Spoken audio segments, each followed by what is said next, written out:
వేరే వాళ్ళ భార్యను కోరుకోవడం దేంతో సమానమో తెలుసా? ఒక అందమైన స్త్రీ తన భర్తకు అన్నం వడ్డిస్తూ ఉండగా అటుగా వెళ్తున్నటువంటి రాజుగారు దాహం వేస్తుంది, ఒక గ్లాస్ వాటర్ ఇవ్వమంటాడు. అప్పుడు ఆ స్త్రీ వస్తున్నా ఆగండి అనుకుంటూ వాటర్ గ్లాస్ తీసుకుని వస్తుంది. అప్పుడు ఆమెను చూసినటువంటి రాజుగారికి మతిపోతుంది.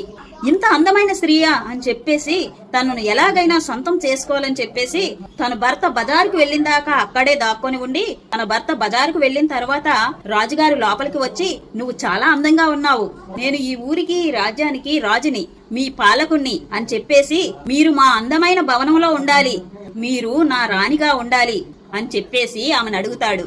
ఏం మాట్లాడుతున్నారు మీరు? నాకు పెళ్ళైపోయింది, నాకు భర్త ఉన్నాడు అని చెప్పేసి ఆమె అంటే, నాకు అన్నీ తెలుసు అని ఆ రాజుగారు అన్నారు. అప్పుడు ఆ స్త్రీ, సరే మీ కోరిక తప్పకుండా తీరుస్తాను, ముందైతే మీరు చాలా అలసిపోయి ఉన్నారు, మీరు వచ్చి భోంచేసిన తర్వాత అన్నీ మాట్లాడుకుందాం అని చెప్పేసి ఆ రాజుగారిని కాళ్ళు చేతులు కడుక్కొని రమ్మని చెబుతుంది.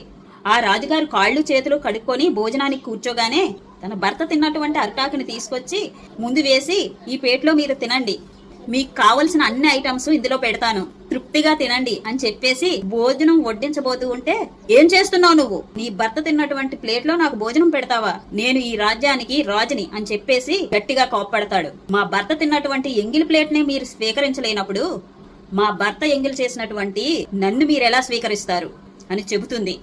ఆ మాటలు విన్నటువంటి రాజుగారు తన తప్పును తెలుసుకొని జ్ఞానోదయం అయ్యి ఆ స్త్రీ కాళ్ళ మీద పడి, ఇప్పటి నుండి కూడా పరస్త్రీని తన తల్లిగా భావించి చూస్తానని చెప్పేసి తన పాదాల సాక్షిగా ప్రమాణం చేసి వెళ్లిపోతాడు. బాగా గుర్తుపెట్టుకోండి, పరాయి మగవాడి భార్యను మీరు కోరుకుంటున్నారు అంటే ఒకరు తిని కక్కిన విస్తర్లో మళ్లీ మీరు తింటున్నారనే అర్థం. కాబట్టి ఈ సమాజంలో చాలా మందికి ఈ రాజుగారికి అయినట్టు జ్ఞానోదయం అయితే సొసైటీ చాలా బాగుపడుతుంది.